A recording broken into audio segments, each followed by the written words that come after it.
respected the world, but it flew away from her reach. So she ran away in her sleep and dreamed of paradise, paradise.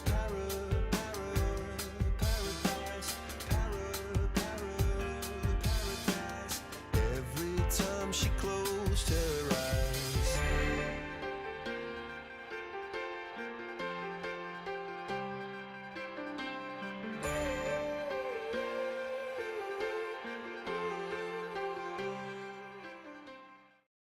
Be the change that I want to be and see in the world. So not saying, oh, we need to do this or somebody needs to do that, but actually going and doing that thing.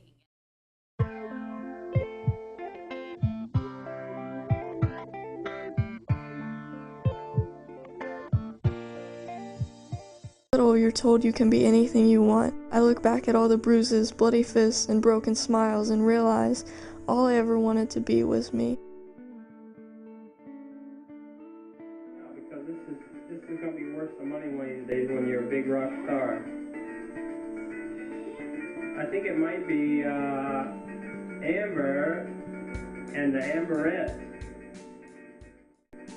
Growing up, I would stare into my eyes in the mirrors for hours, picturing myself looking 1,000 different ways than the person staring back at me did. I was so quiet in school because if I didn't like myself, I figured no one else would either. It didn't help when I would go home and be verbally abused by my stepfather. Every word was like a hit to the stomach, and I could feel the knot in my throat tighten harder and harder. My voice died and took shelter deep within myself. I would put on a fake smile for my very few friends, trying to convince myself and everyone else I was happy and normal. When I was 8, I remember thinking to myself how I was going to tell my family that they're wrong, that I'm not a girl, I'm a boy. This thought almost immediately evaporated. I had never been exposed or heard of anything so outlandish. I buried it deep within myself. It breaks my heart when people say being lesbian or gay or bisexual or transgender is a choice. I didn't choose to be discriminated against or seen as an outcast. I didn't choose to go through self-hate or confusion. I just wanted to be like every other kid. Or some kids sometimes, don't even feel comfortable or safe at home. And so they come here and this is their safe place. A foster parent to the students. When students come to school, we're here to care for them. It's very important for teachers and students to have relationships that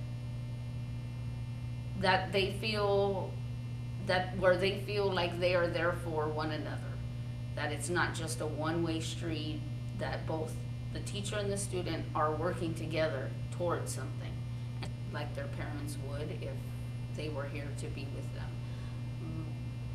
I feel my role as a teacher is not just to teach them the content, but to be there for them as people. In all honesty, my content comes second. They are human beings who have problems and issues, and I like teaching students and knowing who they are and caring for who they are and getting to know them as people. I especially like teaching at high school because they're older, they have their own experiences, they have their own hobbies and things, they play sports. I find it very beneficial to form relationships with students where I can go and watch them play their game, and then when I see them in the halls or I have them in class, I can, we can talk about it, and then that student sees me in a different light. I'm not just their teacher anymore. I am somebody who cares for them. I do take the time out of my own life to go and be with them, watch them play, root them on, cheer for them, listen to their problems. Or a parent is involved in their child's education, the more that the child can get from the education. Being a teacher and not a parent, I see it as a partnership. While their child is at our school, we are their foster parent, so we should be working hand in hand together, trying to raise their child to be the best person in our society that they can be. Fortunately, I think some of our parents don't feel welcomed.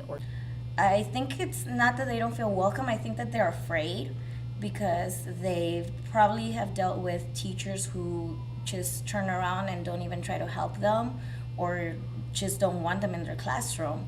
So when they come here and they see that we want them here, they are more willing to come and help out.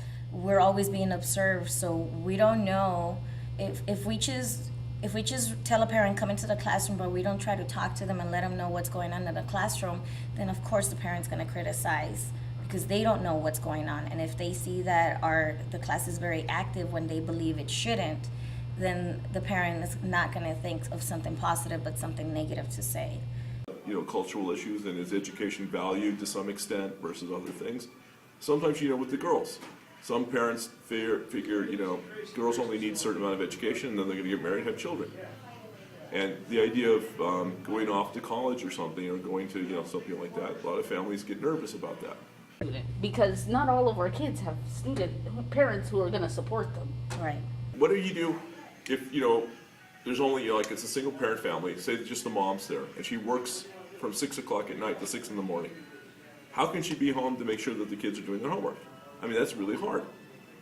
So being very flexible, having late meetings, having different meetings, being available to them when they are available instead of making them try to fit into our schedule, which, like, once the parents become involved, it either tells us, you know, that we need to be a better support for the student, right? Or the parent joins us in the support for the student. Working here in South Los Angeles, a lot of our parents work.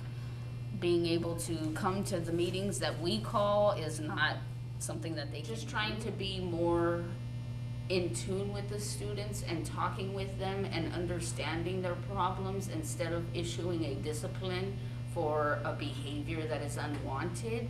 Asking the student, why did you do that? What's wrong?